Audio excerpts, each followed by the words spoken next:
which you have touched, or you say, this is my everything and a treasure in it. What is that? మీ జీవితంలో మీరు ఎంచుకున్న అతి ప్రాముఖ్యమైన విషయము, దాని వెల నేను కట్టలేను బ్రదర్, దాని విలువ నేను కొనుగోలేను ఇది అని ఒకవేళ అడిగినట్లయితే మీరేమని జవాబు చెప్తారు నాకు తెలియదు. కొందరు వెండి అనొచ్చు, కొందరు బంగారం అనొచ్చు, కొందరు బట్టలు అనొచ్చు, కొందరు ఏరోప్లేన్ అనొచ్చు, ఇంకొంతమంది ఇంకా ఏమని అనొచ్చు.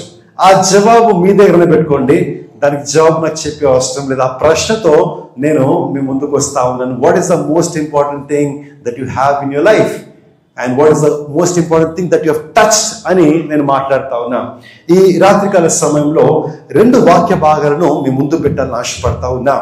ద్వితీయోపదేశ కాండము 31వ అధ్యాయము 9 నుంచి 13 వచనాల వైపు మీ యొక్క బైబిల్ను తిప్పవలసిందిగా నేను కోరుతా ఉన్నా. The book of Deuteronomy chapter 31 verse 9 to 13.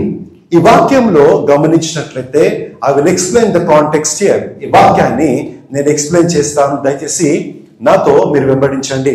ఈ సందర్భంలో మనం ఏం చూస్తున్నాము అంటే, దైవజనుడైన మోషే ఆయన వాగ్దాన దేశానికి ముందున్నాడు. ఇశ్రాయేలు ప్రజలు ఆ వాగ్దాన దేశంలో ప్రవేశించడానికి ముందు ఉన్నారు. కానీ దేవుడు అన్నాడు, మోషే నువ్వు వాగ్దాన దేశంలో నువ్వు ప్రవేశించడానికి వీల్లేదు.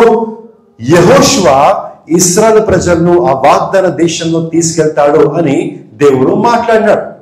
ఆ సందర్భంలో మోషే ఏ ధర్మశాస్త్రం అయితే దేవుడిచ్చినాడో, ఏ మాటలైతే దేవుడిచ్చినాడో, ఏ 10 ఆజ్ఞలు ప్రభు ఇచ్చినాడు, ఏ మోరల్ లాస్, సివిల్ లాస్ ఏవైతే ప్రభువు ఇశ్రాయేలు ప్రజలకు ఇచ్చినాడో అవన్నీ రాయించి ఆయన లేవీయులకు అప్పచెప్తా ఉన్నాడు. ఆయన లేవీయులకు ఆ యొక్క నాయకులకు అప్పచెప్తా ఉన్నాడు. ఆయన ఏమంటారో తెలుసా? ఈ ధర్మశాస్త్రం మాటలు మీరు పాటించండి, ఈ ధర్మశాస్త్రము దేవుని మాటలను మీరు వినండి, దేవుని ప్రేమించండి, దేవునికి మీరు నమ్మకంగా బ్రతకండి, ఈ మాటల నుంచి మీరు తొలగిపోకండి అని ఆ సారాంశము ద్వితీయోపదేశ కాండము 31వ అధ్యాయం నుంచి 9 నుంచి 13 వచనాల్లో అక్కడ మనం చూస్తూ ఉంటాం. ఒక ప్రాముఖ్యమైన విషయం ఏంటంటే, దేవుడు చెప్పిన మాట ఏంటంటే, మీరు వాగ్దాన దేశంలో మీరు ప్రవేశించినప్పుడు, జాగ్రత్తగా వినండి, మీరు వాగ్దాన దేశంలో మీరు ప్రవేశించినప్పుడు ఈ ధర్మశాస్త్రం యొక్క మాటలు, ఈ ఉపదేశాలు మీరు 7 సంవత్సరాలకు ఒకసారి పర్ణశాల పండుగ, the feast of tabernacles or the feast of booths అని ఇంగ్లీష్ బైబిల్లో రాయబడి ఉంటుంది. ఆ పర్ణశాల పండుగ వచ్చినప్పుడు పురుషులు, స్త్రీలు, పెద్దలు, చిన్నవాళ్ళు, పరదేశులు అందరూ ఒక చోట మీరు కూడుకున్నప్పుడు ఈ ధర్మశాస్త్రపు మాటలు మీరు గట్టిగా చదివినప్పుడు వాళ్ళందరూ వినాలి అని దేవుడు ఒక నియమం ఇక్కడ పెట్టాడు. సో కాబట్టి దేవుడిచ్చిన ధర్మశాస్త్రము, దేవుడిచ్చిన మాటలు ఆ రోజుల్లో మనకున్నట్లుగా బైబిల్స్ లేవు, ఆ రోజుల్లో పుస్తకాలు లేవు. వాళ్ళు అరణ్యంలో ఉన్నారు, ఎండ, పాములు, తేళ్లు, భయంకరమైన పరిస్థితుల్లో వాళ్ళు ఉన్నారు. వాళ్ళ దగ్గర పుస్తకాలు లేవు. అయినప్పటికీ దేవుడు ఇవన్నీ ఆ రాతి పలకల పైన రాపించి వాళ్లకు ఆయన ఇస్తా ఉన్నాడు. మీరు నాకు జవాబు చెప్పండి, ఆ వాక్యంలో ఆ ధర్మశాస్త్రం చదివి వినిపించాలని దేవుడు చెప్పినాడు కదా. ఏ పండగకు చెప్పినాడు? పర్ణశాల అనే పండగ, ద టాబర్నాకిల్ ఫెస్టివల్. ఆ రోజు వచ్చినప్పుడు పెద్దలు, చిన్నవాళ్ళు, ఇశ్రాయేలు ప్రజలు అందరూ దేవుని మాటలు వినాలి. ఒకరు చదువుతుంటే ఆ మాటలు వినాలని రాబడింది. 8 సంవత్సరాలకు ఆ మాటలు వినిపింపచేయాలని మీ బైబిల్లో ఉంది. చెప్పాలండి, ఎన్ని సంవత్సరాలకు ఉంది? 7 years. 7 years. Once in 7 years, the law of the Lord must be read. When the congregation of Israel was there. కాబట్టి వాళ్ళ దగ్గర చదువుకోవడానికి వాక్యం లేదు కాబట్టి 7 సంవత్సరాలకు ఒకసారి, ఉదాహరణకు ఒక వ్యక్తి వయసు 70 సంవత్సరాలు అనుకుందాం. 70 సంవత్సరాల్లో ఎన్నిసార్లు వాళ్ళు దేవుని ధర్మశాస్త్రం వినగలుగుతారు? మీరు చెప్పండి, మీరు చెప్పాలా? రైట్? ఒక వ్యక్తి 70 సార్లు చదివితే వాళ్ళు ఎన్నిసార్లు దేవుని వాక్యాన్ని వాళ్ళు వినగలుగుతారు? 70 సార్లు మాత్రమే. ఆ రోజుల్లో బైబిల్స్ లేవు, ఆ రోజుల్లో వాళ్ళకు రాత పత్రికలు లేవు కాబట్టి 7 సంవత్సరాలకు ఒక్కసారి దేవుని మాటలు వినే అవకాశం వాళ్ళకు వస్తుంది. దయచేసి ఈ మాటను జ్ఞాపకం పెట్టుకోండి. అదేవిధంగా 1 సమూయేలు గ్రంథము 3వ అధ్యాయం 1వ వచనం, ఈ సందర్భం కూడా నేను చెప్తా, దయచేసి మీరు రాసుకోండి. 1 సమూయేలు గ్రంథము 3వ అధ్యాయం 1వ వచనము, అవి ఏ రోజులు అంటే సమూయేలు ప్రవక్త పుట్టిన కాలం. అది వాక్యంలో రాబడింది, ఆ రోజుల్లో యెహోవా వాక్కు తటస్థించుట లేదు. The word of the lord was rare in those days. English Bible says the word of the Lord was rare in those days. We don't see prophets more, we don't see visions. దర్శనాలు ఎక్కువ ఉండవు, ప్రవక్తలు ఎక్కువ కనబడరు. ఆ సమయంలో దేవుడు తన వాక్కుని అందింపచేయలేదు. మొదటి సందర్భంలో మనం ఏం చూస్తాం, దేవుడు వాక్కు 7 సంవత్సరాలకు ఒక్కసారి చూస్తుండే. రెండో సందర్భంలో మనం ఏం చూస్తున్నామండి, ఆ కాలంలో దేవుని మాటలు తటస్థించట్లేదు. There were no prophets, there were no visions, and the word of the Lord was rare. And also, మూడవది, దీనికి రిఫరెన్స్ ఏం లేదు, నేను చెప్తాను వినండి. మలాకి గ్రంథం నుంచి మత్తయి సువార్తకున్న కాలగమనం ఎంత అంటే 400 సంవత్సరాలు. The gap between the book of Malachi to Matthew is 400 years. After God spoke in the book of Malachi, God did not speak. మలాకి గ్రంథంలో దేవుడు మాట్లాడిన తర్వాత 400 సంవత్సరాలు దేవుడు మాట్లాడలేదు. ఒక భక్తుడు రాస్తే ఏమంటాడంటే, దేవుడు ఎంతో ఆయాసపడ్డాడు, దేవుడు ఎంతో కోపగించుకున్నాడు. God was angry, and literally God was very angry, and he was silent for 400 years.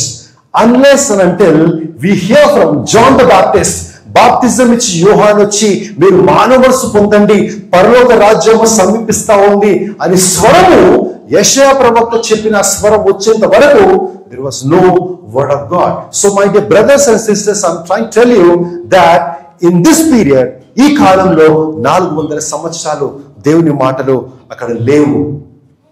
ఈరోజు can I ask you all to please show your Bibles to me? Can you all please show your Bibles? Let us do it. And some will see Parishuddha Grandham అని కొందరికి రాబడింది. You see some golden letters here. What is the color of this book? What is the color of this writing? There is a reason why I am asking. ఈ ప్రశ్నలు colour కూడా ఎందుకు అడుగుతున్నా అంటే దానికి కారణం ఉంది, మీకు అర్థమవుతుంది. అండ్ ఒక ప్రశ్న మిమ్మల్ని అడుగుతాను నేను. ఈ ప్రశ్న నాకు కూడా నేను వేసుకుంటా ఉన్నాను. When was the last time we kissed Bible? మరొకసారి నేను చెప్తా ఉన్నాను, బైబిల్ని ముద్దు పెట్టుకున్న రోజు మన జీవితంలో లేదండి. బైబిల్కి ఏ విలువ అయితే ఇవ్వాలనో ఆ విలువ మన జీవితంలో ఇచ్చిన రోజేదండి.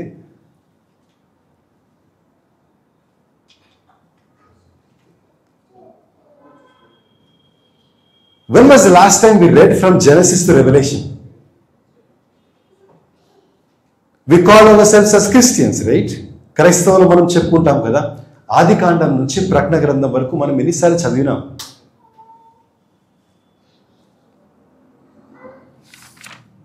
And are we teaching the word of God to our children? Some people say this to me. నేను సహజంగా మా ఇంట్లో బంధువుల మధ్యలో ప్రశ్న అడుగుతూ ఉంటాను. నేను బైబిల్ చదివినావంటే చాలా మంది చదవలేదో చెప్తారు. సరే, చదవలేదని చెప్పిన తర్వాత వాళ్ళు వెంటనే చెప్పేది ఏంటంటే, నేను ఇలా ప్రార్థన చేస్తాను అంటాడు. ఐ హ్యావ్ ప్రేడ్ టుడే అంటారు. దెన్ మై క్వశ్చన్ ఈస్, వాక్యం చదవకుండా మనం ఏం ప్రార్థన చేసినాము? ఏ వాక్యాన్ని ఎత్తి పట్టుకొని ప్రార్థన చేసినాము? ప్రార్థన చేస్తున్నప్పుడు వాక్యపు ఆధారం మనకు అవసరం లేదంటారా? వాక్యం చదువుతున్నప్పుడు విశ్వాసము పెట్టి ప్రార్థన చేయాలా లేదండి? ప్రార్థన విశ్వాసం చేయాలా, ప్రార్థన విశ్వాసం లేకుండా చేయాలా? దయచేసి వినండి. ఒక వ్యక్తి ప్రార్థన చేయాలంటే విశ్వాసం అవసరం అయితే ఏ వాక్కు పైన విశ్వాసం పెట్టి ప్రార్థన చేస్తా ఉన్నాము? దయచేసి ఆలోచన చేయండి. Some people they don't read word of God but they will pray. But on what basis are you praying? Do we have people like that? We don't read word of God, but we pray. Then the question is, on what basis are we praying? ఏ ఆధారం నిమిత్తము, ఏ వాక్యాన్ని పట్టుకొని, ఏ విశ్వాసంతో మనము ప్రార్థిస్తా ఉన్నాం? ఈరోజు 2 వాక్యాలు మనం చూస్తున్నాం కదా, ఒక సందర్భాన్ని కూడా మనం చూస్తున్నాం కదా. ఈరోజు ఒక చరిత్ర మీకు చెప్పాలని ఆశపడతా ఉన్నా. ఆ చరిత్ర దేవుడు నా ముందు పెట్టినప్పుడు నేను ఉండలేకపోయినా దేవుని సన్నిధిలో. I could not control my tears in the presence of God. I'm not sure how this message will help you, but all I can tell you is this message has touched my heart. This has transformed the way I look at Bible. This has transformed the way I seek Bible. Can I have the PPT please?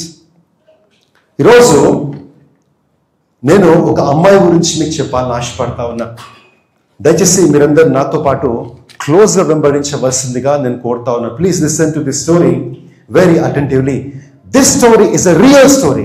ఇది కల్పన కథ కాదు, ఇది ఒక చరిత్ర అని నేను చెప్తా ఉన్నా. గతంలో జరిగిన ఒక చరిత్ర గురించి మీ ముందు నేను పెట్టాలని ఆశపడతా ఉన్నా. ఒక అమ్మాయి జీవితము నా జీవితాన్ని ఎంతో ప్రభావితం చేసింది. ఈ అమ్మాయి జీవితం నా జీవితమే కాదండి, ఎంతో వేల క్రైస్తవులను తను ప్రభావితము చేసింది. ఈ యొక్క అమ్మాయి కొన్ని సంస్థలను కూడా తను ప్రభావితం చేసింది. ఆ అమ్మాయి గురించి నేను చెప్తాను. దయచేసి మీరు బైబిల్ చూడకండి, నన్ను చూడండి, స్క్రీన్ చూడండి, నన్ను క్లోజ్గా వెంబడించడానికి మీరు ప్రయత్నము చేయండి. ఈరోజు ఎవరి గురించి నేను మాట్లాడబోతా ఉన్నానంటే, her name is Mary Jones of Wales. తన పేరేంటంటే Mary Jones. She is from a country called as Wales. United Kingdom లో స్కాట్లాండ్, ఇంగ్లాండ్, ఐర్లాండ్, వేల్స్ అని కొన్ని దేశాలు ఉన్నాయి. UK is a very big place, very big continent, and in that you have many countries. One of those countries called as Wales. This girl is from the country called as Wales. ఆ దేశం నుంచి తను వచ్చింది. Mary Jones of Wales, or simply Mary Jones. She was born on 16th of December 1784. So I'm taking you back to 17th century ending or the starting of 18th century. ఈ అమ్మాయి December 16వ తారీఖు 1784 సంవత్సరంలో Wales అనే దేశంలో చిన్న గ్రామం ఉంది. ఆ చిన్న గ్రామంలో మేరీ జోన్స్ మరియు జేకబ్ జోన్స్ అనే దంపతులకు ఈ అమ్మాయి పుట్టింది. ఆ రోజుల్లో చదువులు లేవు కాబట్టి ఈ అమ్మాయి యొక్క తండ్రి చదువుకోలేదు, తల్లి చదువుకోలేదు, ఈ అమ్మాయి కూడా చదువుకోలేదు. ఆ రోజుల్లో చదువులు లేవు. భారతదేశంలో కాకుండా ఆ దేశాల్లో కూడా చదువు లేదు. ఎంతో దయనీయ స్థితి, ఎంతో పేదరికంలో ఈ కుటుంబస్తులు వాళ్ళు ఉన్నారు. వాళ్ళ తండ్రి గారు స్వెటర్స్ అల్తారు కదండి, he was a waiver. Sweaters, బుట్టలు అల్తారు కదా, అవన్నీ అమ్ముతూ అల్లుతూ ఎంతో కష్టపడి తన కుటుంబాన్ని ఆయన పోషించేవాడు. He was a very hard working man and he was working very hard. తనకు ఆస్తమా ప్రాబ్లం ఉండింది. ఆ ఆస్తమా ప్రాబ్లం ఉన్నప్పటికీ కూడా ఎంతో తన కుటుంబాన్ని ఆయన ప్రేమించి గొప్ప కార్యాలు తన కుటుంబం కోసము చేసినాడు. అయితే ఇట్లా జరుగుతున్న సమయంలో వీళ్ళు మంచి దైవికంలో, దైవ భక్తిలో పెరిగిన భార్య భర్తలు. వాళ్ళ బిడ్డలు కూడా మంచి దైవ భక్తిలో వీళ్ళు పెంచినారు. కానీ తనకున్న అనారోగ్యాన్ని బట్టి మేరీ జోన్స్ తన యొక్క తండ్రికి అనారోగ్యంతో తన 6th year లో, when she was 6 years old, her father will die because of the sickness. తనకున్న ఆరోగ్యాన్ని బట్టి వాళ్ళ తండ్రి చనిపోతాడు. ఇప్పుడు ఈమెనేమో చిన్న పాప, తల్లి పెద్ద ఆర్థికంగా వాళ్ళకి లేదు, పేద కుటుంబము, చదువు రాదు, ఏదో ఆయా పనులు చేసుకొని తల్లి పనిచేస్తూ ఉంది. ఈ కుమార్తె ఇప్పుడు తనతో ఉంది. చరిత్ర ఏమని చెప్తుందంటే, వీళ్ళు కుటుంబముగా సంఘానికి ప్రతి ఆదివారము 2 మైళ్ళ దూరం వెళ్తున్నానండి. 2 miles. They used to walk to church fellowship every Sunday for 2 miles. మనలో ఉన్న వాళ్ళని ఎవ్వరం కూడా నడుచుకుంటూ రాలే. ఎవరు నడుచుకుంటూ వచ్చినామా అండి? మనం నడుచుకుంటా పోయే రోజుల్లో మనం లేము. నేను మిమ్మల్ని ఎక్కడికి తీసుకెళ్తున్నాను అంటే, చదువు లేని కాలము, బండ్లు లేని కాలము, ఆ సమయంలో there something amazing happen. I want you to understand that. So ప్రతి ఆదివారము 2 మైళ్ళు తను తన తల్లి నడుచుకుంటా వెళ్తుండే. ఆ సమయంలో బైబిల్ లేవు. గమనించండి, ఆ సమయంలో పుస్తకాలు లేవు, పేపర్లు లేవు, బైబిల్ లేవు. అక్కడక్కడ కొన్ని బైబిళ్ళు ఉన్నాయి. ఆ బైబిళ్ళు సంఘాల్లో పెట్టేవారు. కేవలము పాస్టర్ గారు ఆ వాక్యాన్ని చదువుకునేవాడు. ఇప్పుడు ఒక ఆదివారం గురించి నేను చెప్తాను. ప్రతి ఆదివారము వీళ్ళు సంఘానికి వెళ్తున్నప్పుడు ఆ యొక్క పుల్పిట్ పైన ఒక పెద్ద పుస్తకం తను చూసేది. నల్ల రంగులో పేజీలున్న ఒక పుస్తకాన్ని తను చూసేది. ఆ పుస్తకంలో నుంచి వాళ్ళ పాస్టర్ గారు కొన్ని అద్భుతమైన మాటలు, కథలు, బైబిల్లో ఉన్న స్టోరీస్ చెప్తుంటే తను ఎంతో ఆసక్తిగా వినేది. తన వయసు ఎంత అప్పుడు? 6-7 సంవత్సరాలు మాత్రమే. సంఘానికి వెళ్తున్నప్పుడు పాస్టర్ గారు ఆ యొక్క పుస్తకం తెరవడము, ఆ పుస్తకంలో నుంచి కొన్ని అద్భుతమైన విషయాలు తను చెప్తున్నప్పుడు తను వింటుంది. ఆ మాటలు కూడా తనకు సరిగ్గా అర్థమయ్యేది కాదు. ఎందుకంటే ఆ బైబిల్ అయితే ఉందో అది వెల్ష్ లాంగ్వేజ్ లో ఉంటుంది, లేదా ఇంగ్లీష్ లాంగ్వేజ్ లో ఉంటుంది. ఈమెకు ఇంగ్లీష్ రాదు. అర్థము కాకున్నప్పటికీ ఆ మాటలు తను ఎంతగానో తన హృదయంలో భద్రపరుచుకుంది, తన హృదయంలో దాచుకుంది. ఆరాధన అంతా అయిపోయిన తర్వాత, ఆ యొక్క సంఘం నుంచి అందరు వెళ్ళిపోయిన తర్వాత ప్రతి ఆదివారము తన స్టేజ్ దగ్గరికి వెళ్ళి ఆ పుస్తకాన్ని తను చూసేది. ఆ నల్లటి బైండింగ్ ఉన్న పుస్తకాన్ని తను చూసేది. ఏ రకంగా అయితే ఈ బైబిల్లో ఈ గోల్డ్ కలర్ ఉంది కదండి, పరిశుద్ధ గ్రంథం అని రాయబడింది కదా, అక్కడ హోలీ బైబిల్ అని రాయబడింది. తను చూసినప్పుడు తనకు అర్థమైంది, దిస్ ఇస్ హోలీ బైబిల్. తనకి చదువు రానప్పటికీ చాలాసార్లు వాళ్ళ పాస్టర్ గారు చెప్పింటారు కదా, this is the Holi Bible అని. తనకి అర్థమైంది. ఒక పేజ్ తిప్పి చూస్తే అంతా ఏదో భాషలు ఉంది, తనకు చదువు రాదు. అరే, ఇది ఎట్లా చదవడం సాధ్యం? నాకేమో చదువు రాదే, నేను చదువుకోలేనే, ఎట్లా అని తను బాధపడుతూ తను వెళ్ళేది. వెల్ష్ ప్రాంతం లేదా వేల్స్ ప్రాంతం 2 విషయాలకు ప్రాముఖ్యం. మొట్టమొదటిగా ఆ దేశంలో దేవుడు ఎందరో దైవజనులు వాడుకొని గొప్ప గొప్ప రివైవల్ తీసుకొచ్చినాడు. If you look at history, there are many mighty revivals in the place called as Wales. ఇంకొక కారణము వేల్స్ ఎందుకు ప్రాముఖ్యం అంటే it's because of this little girl. నా ఆ సమయంలో దేవుడు ఎంతో మంది దైవజనులు వాడుకున్నాడు కదా. ఆ కాలంలోనే ఒక దైవజనుడు ఉండే, ఆయన పేరు doctor Thomas Charles. Remember this name is very important. ఆ దైవజన్ పేరు థామస్ చార్ల్స్. దేవుడు ఆయనను గొప్పగా వాడుకున్నాడు ఆ కాలంలో. ఎలా వాడుకున్నాడు అంటే, ఆ గ్రామాల్లో చదువు లేవు, పుస్తకాలు లేవు కాబట్టి ఆ యొక్క గ్రామాల్లో కొన్ని స్కూల్స్ ని ఆయన స్థాపించినాడు. సో వీళ్ళ గ్రామంలో కూడా ఒక స్కూల్ స్థాపించినప్పుడు మేరీ జోన్స్ అనే అమ్మాయి చాలా సంతోషించింది. అరే, ఒక స్కూల్ వచ్చింది, ఇప్పుడు ఆ స్కూల్లో నేను ఎన్రోల్ అయితే నేను చదువుకోగలుగుతాను, ఒకవేళ నాకు చదువు వస్తే నేను బైబిల్ చదువుకోగలుగుతాను అని తను ఎంతో ఇష్టపడింది, ఆశపడింది. వాళ్ళ గ్రామంలో ఎప్పుడైతే ఆ యొక్క స్కూల్ స్టార్ట్ చేసినారో, she was the first person to enroll herself. తన తల్లి తీసుకుపోలేదండి, తనే మొట్టమొదటి ఎన్రోల్ చేసుకుంది. నెలల తర్వాత తను వెళ్ళింది, చదువుకుంది, తను ఆ భాషను నేర్చుకుంది, ఇంగ్లీష్ని తను నేర్చుకుంది. ఒక రోజు కొన్ని నెలల తర్వాత ఒక సందర్భం వచ్చింది. ఏంటంటే, వాళ్ళ సంఘములో ఆ యొక్క ఇంగ్లీష్ బైబిల్ చదవడానికి ఒక అవకాశం తనకు వచ్చింది. తను కొంచెం పొట్టిగా ఉంటుంది, పొడుగమ్మాయి కాదు. ఆ అవకాశం వచ్చినప్పుడు తను పుల్పిట్ దగ్గరికి వెళ్తుంది. తన కోసం ఒక వుడెన్ టేబుల్ వేస్తారన్నమాట. ఆ వుడెన్ టేబుల్ పైన తను నిలబడి దేవుని వాక్యము తను మొట్టమొదటిసారి అందరి ముందు తను చదువుతుంది. For the first time she will read.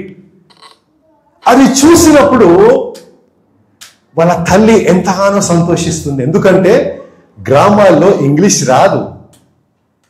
ఆ రాని స్థితిలో తను ఫస్ట్ ఆఫ్ ఆల్ తను ఇంగ్లీష్ లో బైబిల్ చదివింది. That made her very happy.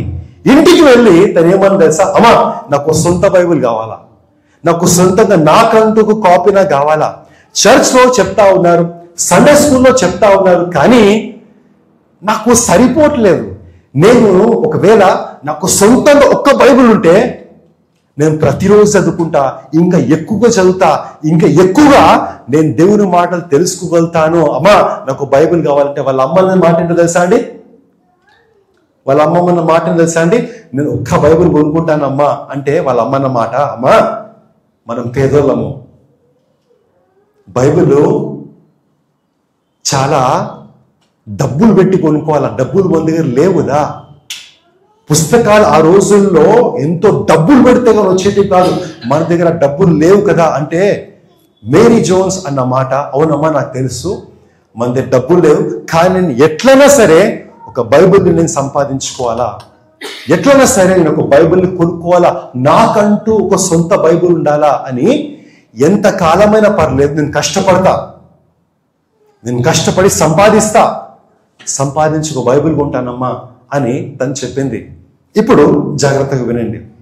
ఈ అమ్మాయి నిశ్చయించుకుని తనకంటూ ఒక సొంత బైబిల్ ఉండాలి. ఎన్ని బైబిల్ అండి? 1 కాదు, 10 కాదు, 100 కాదు, ఒక్కటే ఒక బైబిల్ తన కోసం ఉండాలని తను ఆశపడింది. చరిత్రలో ఏం జరిగిందో నేను చెప్తాను, దయచేసి మీరు వినండి. ఏ స్కూల్ అయితే వీళ్ళ ఇంటి దగ్గర ఎస్టాబ్లిష్ అయిందో అక్కడ ఒక సండే స్కూల్ టీచర్ కూడా ఉన్నాడు. ఆయన పేరు మిస్టర్ ఇవాన్ మరియు తన భార్య అక్కడ ఉండి వీళ్ళకందరికి నేర్పించేవాళ్ళు అనమాట. వీళ్ళు బైబిల్ చదవాలి అంటే ఆ 2 మైళ్ళు ప్రయాణము చేసి అక్కడ ఉన్న ఫామ్ హౌస్ లో ఒక బైబిల్ పెట్టారు వీళ్ళు, ఇవాన్ వాళ్ళు సండే స్కూల్ టీచర్లు. 2 మైళ్ళు నడిచిపోయి బైబిల్ చదువుకొని మళ్ళా ఇంటికి రావాలి. ఎంత దూరం నడవాలా? 2 miles up, 2 miles down, 4 miles. మీరు నమ్మరు, అంత దూరం అయినప్పటికీ షీ యూస్ టు ట్రావెల్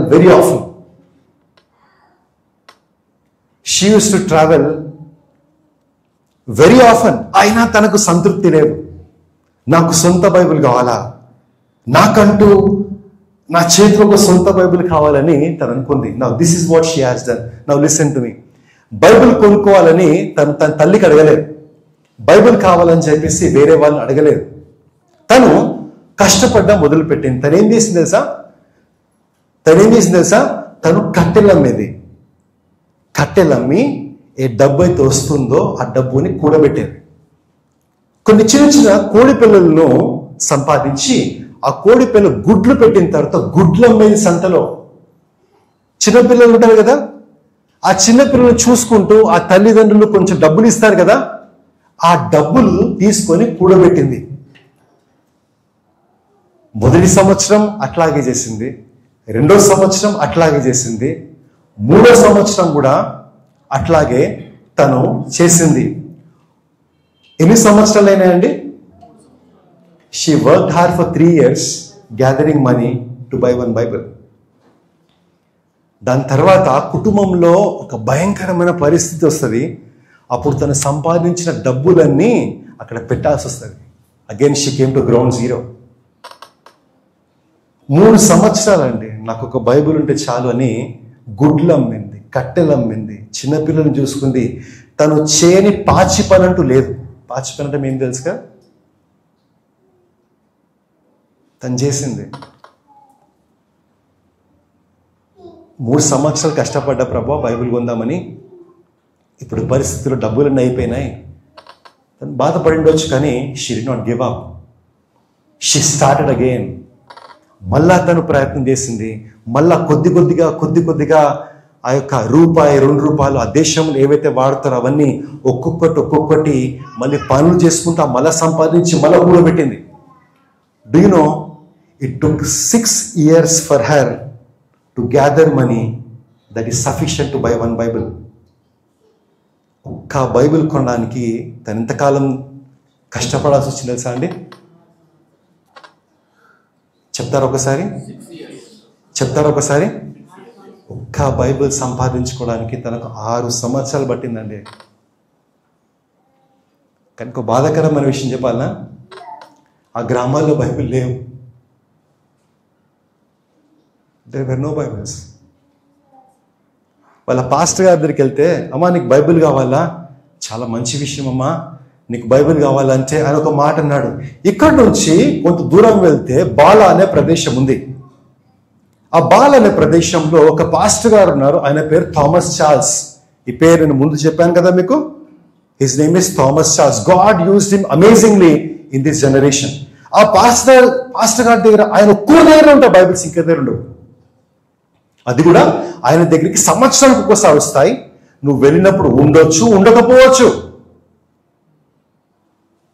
కానీ నువ్వు వెళ్ళి ప్రయత్నం చేయొచ్చు అని చెప్పాడు. కానీ తను ఉన్న ప్రదేశం నుంచి బాలా అనే ప్రదేశం ఎంత దూరం తెలుసా అండి? Can you guess?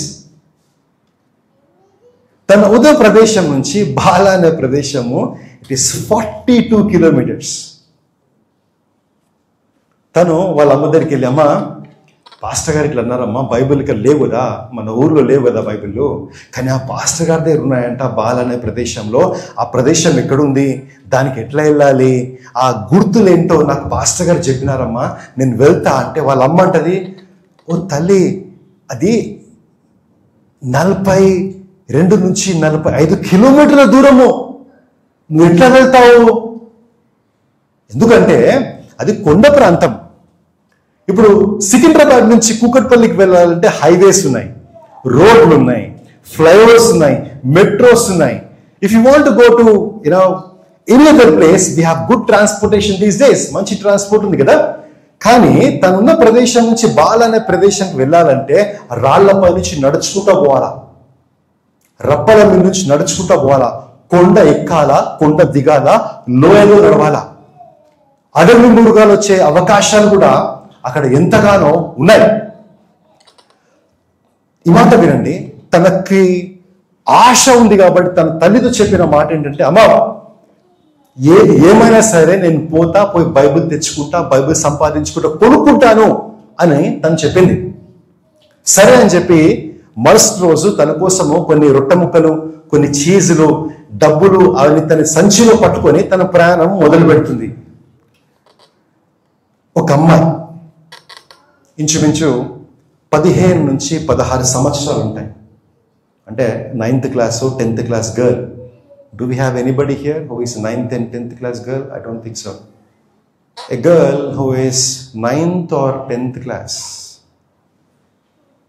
చరిత్ర చెప్తా ఉంది, కాళ్ళకి చెప్పులు లేకుండా ఆ కొండల ప్రాంతం తనెక్కింది, ఆ రాళ్ల మీద నడిచింది, ఆ లోయలోకి దిగింది, ఒంటరిగా తను పోయింది, తన చుట్టూ ఎవరు లేరు, మామూలు బట్టలు ధరించుకుంది. ఉదయకాలము తన ప్రయాణము ప్రారంభిస్తే ఆ 40-45 కిలోమీటర్లు వెళ్ళేంత వరకు చీకటి అవుతుందండి.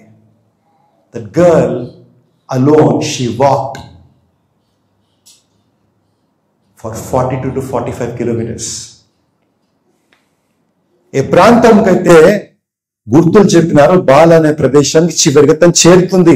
ఆ ప్రదేశానికి వెళ్ళినప్పుడు తను ఎంతో సంతోషించి, ఇక్కడికి వచ్చినాను కదా, చార్ల్స్ గారు ఎక్కడ, థామస్ చార్ల్స్ గారు ఎక్కడ, ఆయన ఇల్లు ఎక్కడ అని ఇంటింటికి పోయి తను కనుక్కుంటుందంట. ఎందుకంటే ఆ రోజులలో జీమ్యాప్ లొకేషన్స్ లేవు, వాట్సాప్ లేవు. ఇంటింటికి పోయి తను ఈ పాస్టర్ గారు ఎక్కడ, ఈ పాస్టర్ గారు ఎక్కడ అని తెలుసుకొని ఇంటింటికి షీ నాక్డ్ అండి. Do we have that experience? I don't think so. ఇంటింటికి నాక్ చేసి ఆ పాస్టర్ గారు ఎక్కడో కనుక్కొని ఆ పాస్టర్ గారి దగ్గరికి వెళ్తే రాత్రి అవుతుంది. ఆయన చూసి, అమ్మా నువ్వు ఎవరు అంటే తను చెప్తుంది. ఆమె చెప్పే ముందే నువ్వు అలసిపోయినట్టున్నావు, ఆకలితో ఉన్నావు అని ఆ పాస్టర్ గారు ఇంట్లోకి తీసుకెళ్లి తనకు భోజనం పెడతారు. ఫస్ట్ భోజనం పెట్టి, నువ్వు ఎవరు, ఎక్కడి నుంచి వచ్చినావు అంటే, అప్పుడు మేరీ జోన్స్ చెప్పిన మాట ఏంటంటే, అయ్యా నాకు మీ గురించి మా పాస్టర్ గారు చెప్పారు, నేను 6 నెలలు కష్టపడి డబ్బులు సంపాదించిన, డబ్బులు తీసుకోండి అయ్యా, ఈ డబ్బులు తీసుకొని నాకు ఒక బైబిల్ ఇవ్వండి అయ్యా అని తను ఏడుస్తూ అడిగిందంట. దానికి ఆ పాస్టర్ గారు ఏం చెప్పి వింటారు ఒకసారి ఆలోచన చేయండి. ఆ పాస్టర్ గారు చెప్పిన మాట ఏంటి తెలుసా? అమ్మ బైబిల్ అయిపోయినాయమ్మా, బైబిల్ లేవు నా దగ్గర. చరిత్ర చెప్తా ఉంటే తను వెక్కి ఏడ్చినట్టు ఆ రోజు. ఆమె చెప్పింది, అయ్యా నేను 6 నెలలు కష్టపడ్డాయా, 6 సంవత్సరాలు కష్టపడ్డాయా నేను, 45 మైళ్ళు నడుచుకుంటూ వచ్చినానయ్యా నేను, కాళ్ళకి చెప్పులు లేకుండా. She started crying bitterly before that man of God. తను ఆమె బాధను చూడలేక, తన దుఃఖాన్ని తను చూడలేక, ఎవరి కోసము తీసిన బైబిల్లో ఆ రోజు ఆమెకిద్దామని ఆమెకి ఏం చెప్పినాడంటే, నువ్వు ఇంత ప్రయాసపడినావు కదా, నువ్వు ఇంత త్యాగం చేసినావు కదా, ఇంత త్యాగం చేసిన నీకు బైబిల్ ఇవ్వకుండా నేను ఉండలేనని ఎవరికో మాట ఇచ్చిన ఆ బైబిల్ తీసుకొని తనకిచ్చినప్పుడు, ఆ బైబిల్ అని తెస్తున్నప్పుడు దాని అట్లా చూస్తూ ఉండిపోయిందంట తను. ఆ బైబిల్ తన చేతిలో పెట్టినప్పుడు అగైన్ షీ స్టార్టెడ్ క్రైయింగ్. తను మళ్ళీ తను ఏడుస్తా ఉంది. ఈసారి ఎందుకు ఏడుస్తుంది తెలుసా? బైబిల్ని ఫస్ట్ టైం తన చేతిలో పెట్టుకున్నప్పుడు ఆ ఆనందంతో షీ స్టార్టెడ్ క్రైయింగ్. ఆ రాత్రి వాళ్ళ ఇంట్లోనే ఉండి ఉదయకాలము ఆ బైబిల్ని తను వెళ్ళేటప్పుడు ఆ మ్యాన్ ఆఫ్ గాడ్ ఏమంటాడంటే, నేను చూసినాను ఆ అమ్మాయి బైబిల్ని తన గుండెకు హత్తుకొని ఇట్లా పట్టుకొని పోయింది, దాన్ని మర్చిపోలేనని ఆ దైవజనుడు చెప్పినాడు. One girl, she traveled, let us say 45 kilometers up, 45 kilometers down. How many kilometers? She walked for 90 kilometers to get one Bible. తను తిరిగి వెళ్ళినప్పుడు వాళ్ళ అమ్మ, వాళ్ళ పాస్టర్ గారు, వాళ్ళ యొక్క సండే స్కూల్ టీచర్స్ అందరు సిద్ధంగా ఉన్నారు తను వెల్కమ్ చేయడానికి. ఆ బైబుల్ తను తెచ్చినప్పుడు, మాకు చూపించండి అని బైబుల్ చూసినప్పుడు వాళ్ళు ఎంతగానో సంతోషించినారండి. The Bible what we carry, we get it for 200, 300. కొన్ని సేల్స్ పడతాయి. మన హైదరాబాద్ లో 30 రూపాయలు కూడా బైబిల్స్ అమ్మిన రోజులు ఉన్నాయి.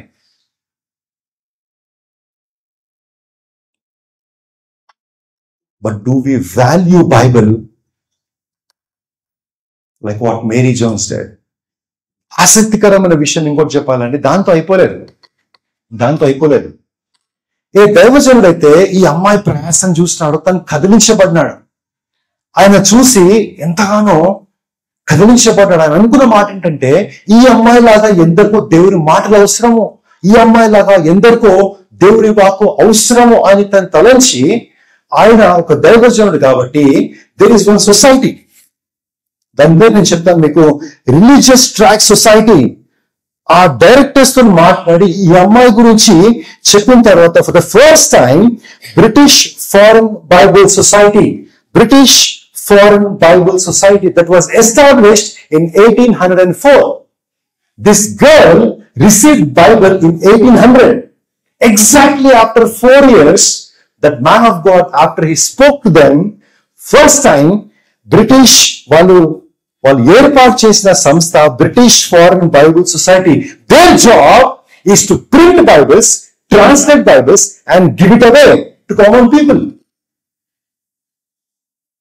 ఎంఐ లాంటి వాళ్ళు మన దేశంలోనే కాదు, ఆఫ్రికాలో ఉన్నారు, స్వీడన్ లో ఉన్నారు, యూరోప్ లో ఉన్నారు, ఆయా ప్రాంతాల్లో ఉన్నారని కనుగొని ఈ దేశాలకన్నీ ఇవ్వాలని కౌన్సిల్ వాళ్ళు మాట్లాడుతున్నప్పుడు ఇంకొక అన్నాడు, మన దేశం ఎందుకు, ప్రపంచంలో అందరికీ అవసరం కదా అని అన్నప్పుడు, సరే కదా, అవును కదా అని చాలా మంది అన్నారు. That is when Bible society started, whose core work is to translate Bible, print and distribute. If you open your Bibles, one of the first thing what you see is a Bible Society of India. You know how it started? ఈరోజు మన చేతిలో Bible ఉంది, ఈరోజు ప్రపంచం అంతా Bible ఉన్నాయి. దాని కారణం ఏంటో తెలుసా?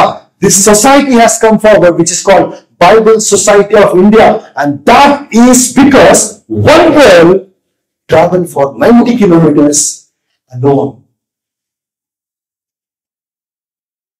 Because of her, that man of God was touched, and that is when we see this Bible Society of India. Today we have Bibles in our hand. It is because Bible Society of India is printing those Bibles. You would have seen, the picture, and when she came back with the Bible in one hand, you can see the joy. Next picture. This is the copy of Mary Jones Bible. ఇప్పటికీ తన Bible ని ఒక museum లో పెట్టినారు. If you happen to go to England, if God gives you an opportunity to go to England, try to go to the museum. You can find her Bible still there. తను రాసుకున్న తన Bible ఏమని రాసుకుంది తెలుసా? Mary Jones was born on 16th of December. I bought this Bible in the 16th year of my age. I am daughter of Jacob Jones and Mary Jones. తను రాసుకున్న this exact picture of the Bible. We still have that Bible today. Copy of our Bible. Next. Now, you might have seen this picture. Gideon అనే సంస్థ వాళ్ళు Bible అని print చేసి ఉచితంగా వాళ్ళు ఇస్తా ఉంటారు. మీరు చూసుండొచ్చు బహుశా. ఈ సంస్థ వాళ్ళు ఉచితంగా ఇస్తా ఉన్నారంటే, ఈరోజు మనం కొద్ది రూపాయలకి మనం బైబిల్ కొనుక్కుంటా ఉన్నామండి. మన ఫోన్లో చూసినట్లయితే, మన ట్యాబ్స్ లో, ల్యాప్టాప్స్ లో కొన్ని క్లిక్స్ కొడితే కొన్ని వందల బైబిళ్లను మనము చూడగలుగుతా ఉంటాము, డౌన్లోడ్ చేసుకోగలుగుతా ఉంటాము, మనము చేతిలో పట్టుకోగలుగుతా ఉన్నాము. బట్ డూ యూ రియలైజ్, ఒక బైబిల్ ని తాకాలని కూడా సంబడీస్ డ్రీమ్. ఒక బైబిల్ ని చదవాలని somebody dream. It was there goal of life. 6 సంవత్సరాలు కష్టపడాల్సి వచ్చిందండి ఒక అమ్మాయికి. మనం ఎంత కష్టపడినామండి? మనకు అవసరత లేదు. ఈరోజు దేవుని కృపను బట్టి ఉచితంగా మన చేతుల్లో బైబిల్ ఉన్నాయి. కొన్ని డబ్బులు పెడితే బైబిల్ ఉన్నాయి. కానీ బాధాకరమైన విషయం ఏంటంటే, అనేక బైబిళ్ళు చాలా మంది ఇళ్లలో కేవలం షెల్ఫ్ లో ఉండిపోతా ఉన్నాయి. We don't value the word of God like that. We don't desire the word of God like that. Here ఇక్కడ ఉన్న వాళ్ళలో మనం ఎంతమందిని దేవుని వాక్యము మేరీ జోన్స్ ఆశపడినట్లు, మేరీ జోన్స్ నాకు దేవుని వాక్కు కావాలి, నేను చదువుకుంటాను. She used to read 4 to 5 hours per day. చదువురాని అమ్మాయి చదువు నేర్చుకొని ఒక బైబిల్ 6 సంవత్సరాలు కష్టపడి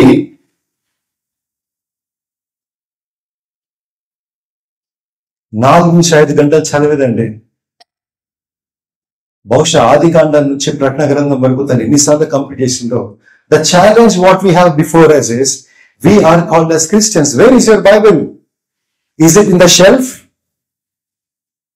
Or is it in our heart? Do we really care the word of God?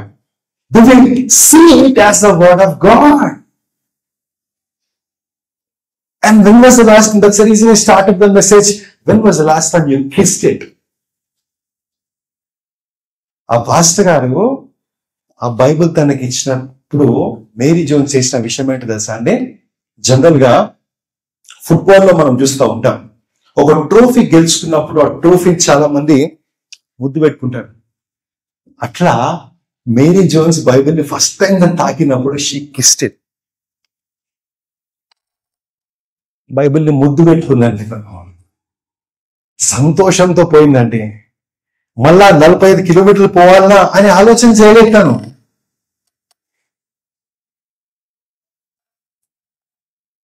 When Mary Jones was the age of 70, తనకు 70 సంవత్సరాలు ఉన్నప్పుడు చరిత్ర చెప్తా ఉంది, దయచేసి వినండి.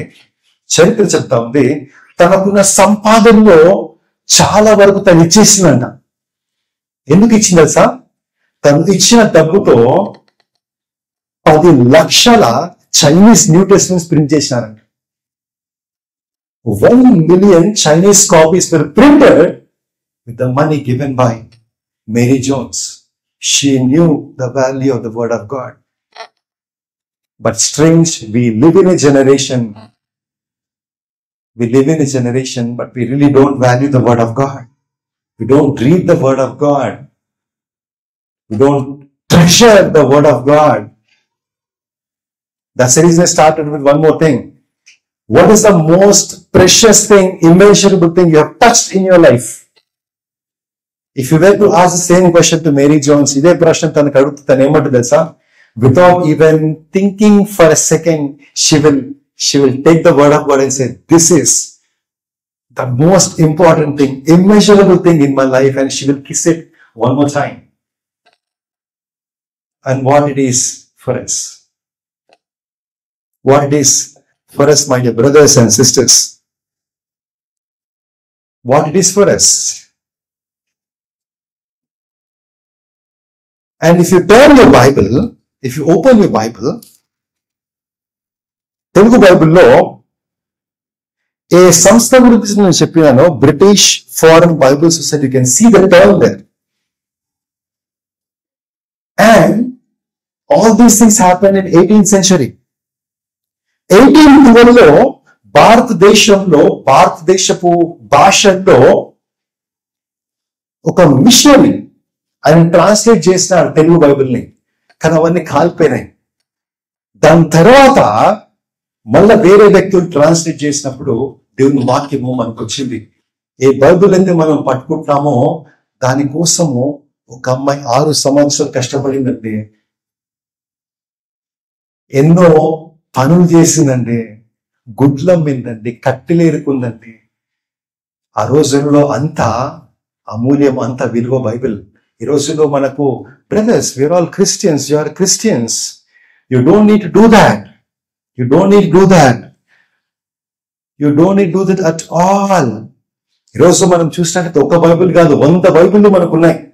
చిల్డ్రన్ బైబిల్ అని, మెన్స్ బైబిల్ అని, ఉమెన్స్ బైబిల్ అని, స్టడీ బైబిల్ అని, స్టూడెంట్ బైబిల్ అని, యాంప్లిఫైడ్ వర్షన్స్ అని, తెలుగులో అధ్యయన బైబిల్, ఇంత లాగుంటుంది అది. But do we really care for the word of God? I don't know what the Lord is trying to talk to you.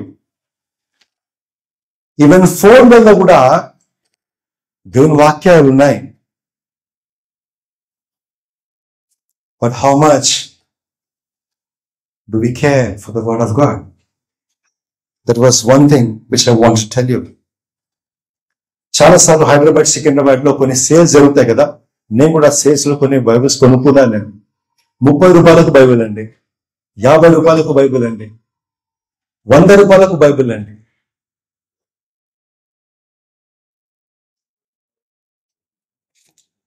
Praise be to God. ఇంకొక ఉదాహరణ చెప్పి నేను ముగించేస్తాను. కొన్ని మాటల్లో నుంచి ముగించేస్తాను. The photo what you see, ఆ ఫోటోలో మీరు చూస్తున్న జంట పేరు Richard Wurmbrand and Sabina Wurmbrand. Nazi వాళ్ళు పరిపాలన ఉన్నప్పుడు ఆ దేశంలో, రష్యా దేశంలో, they wanted to impose communism. కమ్యూనిజంలో దేవుడిని నమ్మరు, దేవుడిని లెక్క చేయరు. ఆ కాన్ఫరెన్స్ లో సబీనా వుంబ్రన్, రిచర్డ్ వుంబ్రన్ వాళ్ళు లేచి నిలబడి యేసుక్రీస్తే నిజమైన దేవుడు, మేము ఆయన మాత్రమే సేవిస్తామని చెప్పినందుకు ఆ వ్యక్తిని తీసుకెళ్లి 20 సంవత్సరాలు సైబీరియా జైల్లో వేస్తారు. 20 సంవత్సరాలు ఏంటండి, 20 సంవత్సరాలు, 20 years ఆ చీకటి కదా, ఆ కోల్డ్ ప్రిజన్ లో ఆయనను వేస్తారు. ఎన్నో చిత్రవదలు, యేసు ప్రభుని విడిచిపెట్టు, బైబిల్ని విడిచిపెట్టని, అవన్నీ ఇప్పుడు నేను చెప్పను కానీ ఎన్నో చిత్రవదలు ఆయన పెడతారు. చివరికి 20 సంవత్సరాల తర్వాత దేవుని కృపను బట్టి ఆయన బయటికి వస్తాడు. చాలా మంది చచ్చిపోతారు అదే సెల్లో. ఈయన బయటికి వచ్చినాడు. బయటికి వచ్చి ఒక సమయంలో ఆయన చనిపోక ముందు సికింద్రాబాద్కి వచ్చినాడు. సికింద్రాబాద్ లో సెంటనరీ బ్యాప్టిస్ట్ చర్చ్ లో ఈయన వాక్యం చెప్పినాడు. ఆ వాక్యం చెప్పిన తర్వాత మీకు ఏమైనా ప్రశ్నలు ఉన్నాయా, do you have any doubts or do you have any questions అని అడిగినప్పుడు ఒక ఆయన లేచి అడిగినాడు. ఆ రోజు ఈయన చెప్పిన వాక్యం యొక్క టైటిల్ ఏంటంటే, the topic of this message was the fuel for faith is the word of God. That's the topic he preached.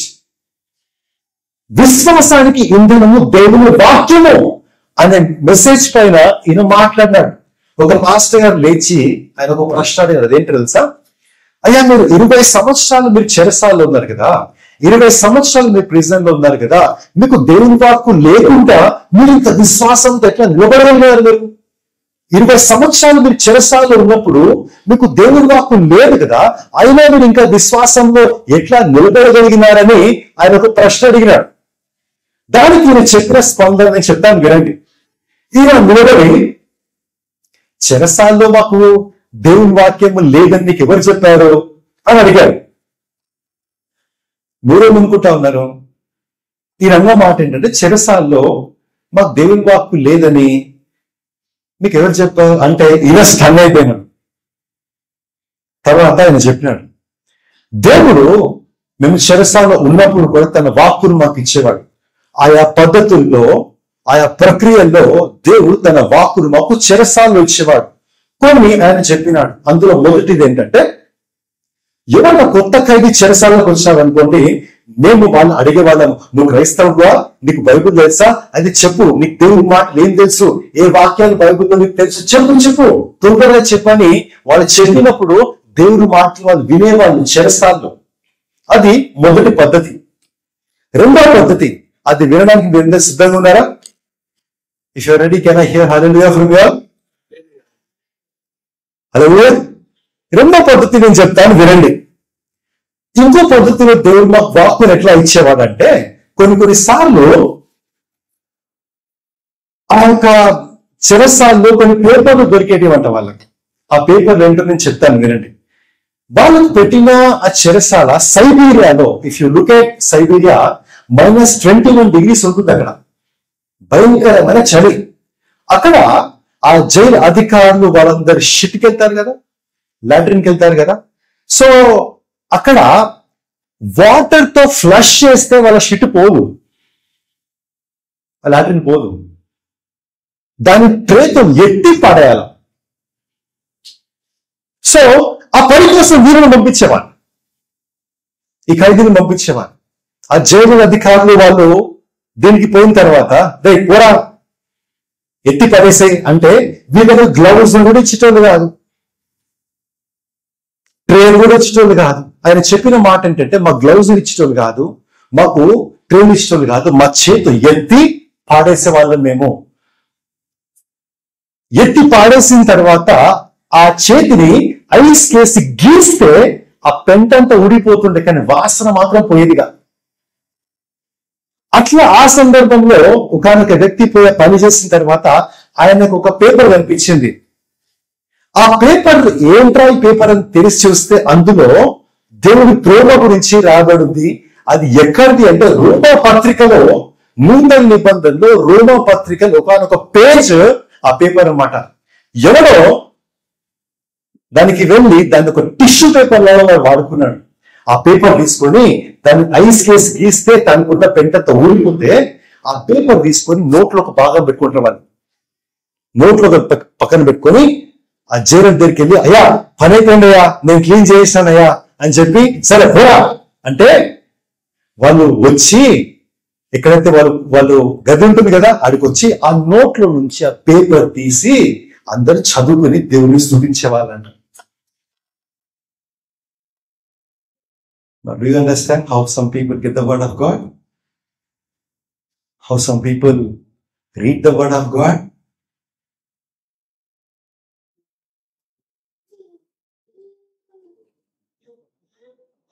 Is the Lord trying to say something to us this evening?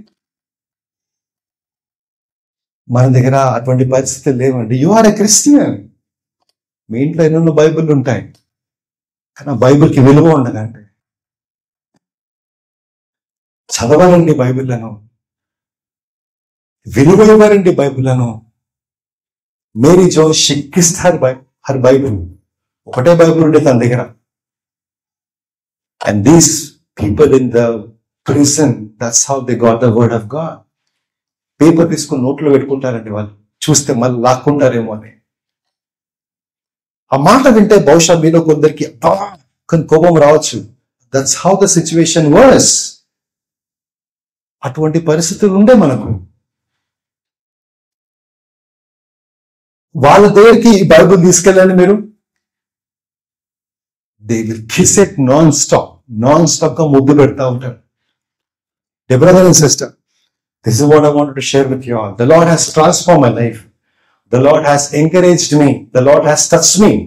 And if the Lord has spoken to you, if you think the Lord is speaking to you, let us change our attitude towards the word of God. Let us treasure it above everything. So the answer to the question, what is the most amazing thing, wonderful thing that you have touched in your life?